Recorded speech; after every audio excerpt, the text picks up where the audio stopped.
Gender in the Classroom, Miss Pfeiffer's 5th grade class.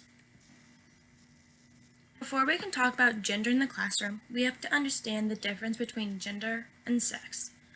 Gender is a complex system of identities, expressions, and roles that are usually assigned based on the appearance of one's genitalia at birth. Sex is a medical term designating a certain combination of physiological characteristics related to the human reproductive system. These characteristics include chromosomes, gonads, hormones, genitalia, and secondary sex characteristics.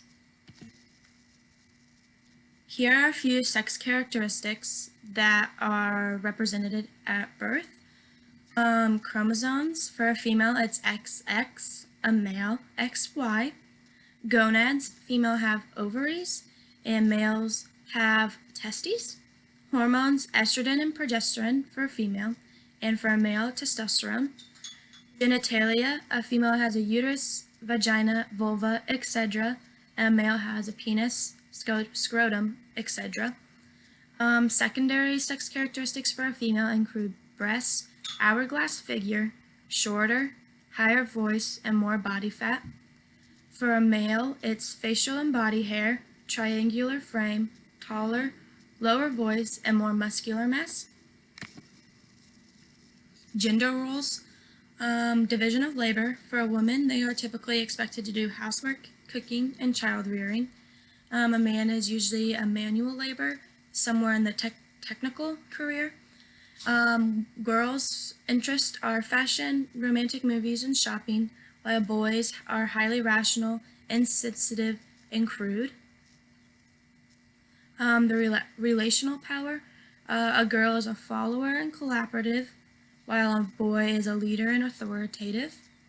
Appearance, a girl typically has long hair, dresses, makeup, expressive mannerism and speech, and a constricted posture, while a boy has shorter hair, facial hair, subdued mannerisms in speech, and open postures. Again, these are just gender rules that are pretty much lined out the minute one's sex is revealed. Stereotypes. A stereotype is a fixed general image or set of characteristics that a lot of people believe represent a particular type of person. A gender stereotype, to be more specific, are generalizations about the roles of each gender.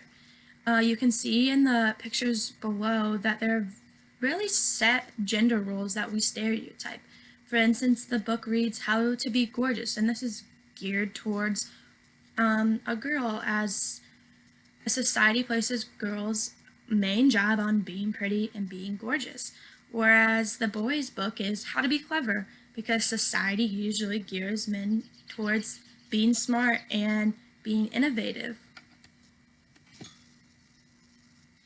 These are some gender stereotypes that are usually present in the classroom.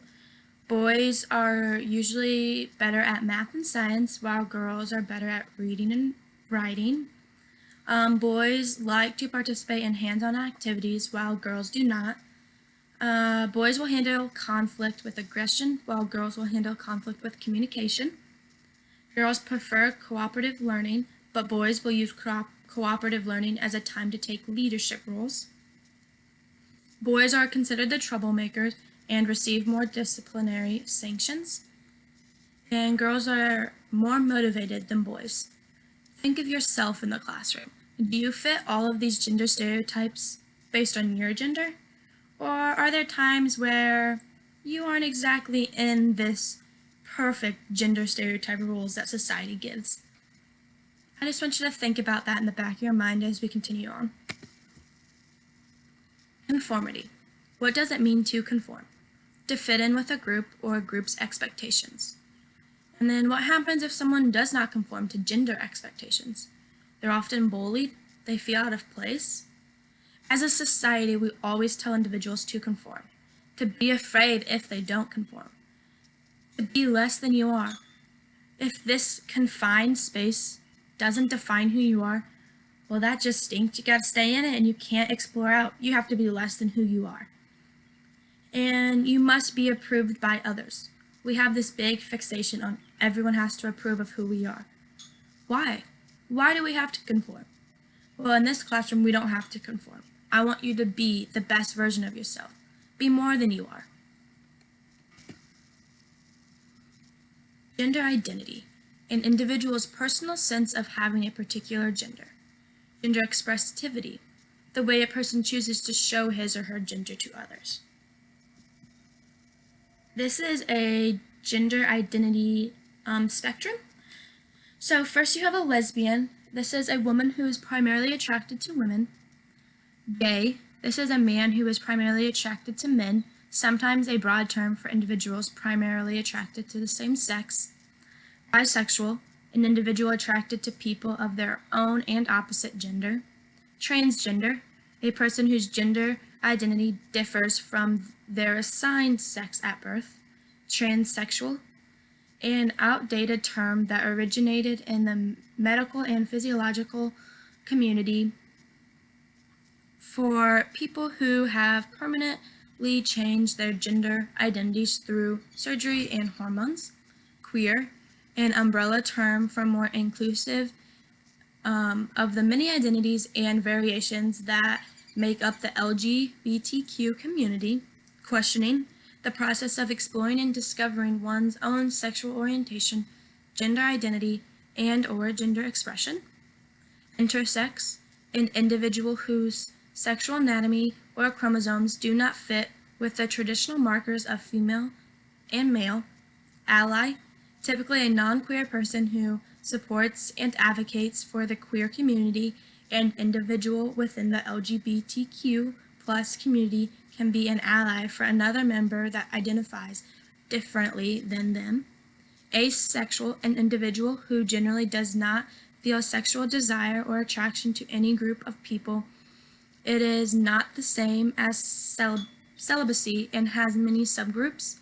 And then pansexual, a person who experiences sexual, romantic, physical, and/or spiritual attraction to members of all gender identities and expressions, not just people who fit into the standard gender binary. I want you to think about yourself personally. Where do you fall out on this spectrum? I just want you to think about this as we continue on with the lesson. For me personally, I fall into the ally spot on the spectrum. While I do not fit into any other spots on the spectrum, I am an ally and I support the individual no matter where they fall out on the spectrum. Gender pronouns. Female. She, her, hers, herself. Male. He, him, his, himself. Gender neutral. They, them, their, theirs, their self. And gender inclusive. Z, here, here's, herself. I want you to think about these gender pronouns. What is your preferred gender pronoun? Mine is female. She, her, hers, herself. Think about what your gender preferred pronouns are. How can we be more inclusive? To be more inclusive, you should use gender neutral pronouns if you're unsure of somebody's gender identity.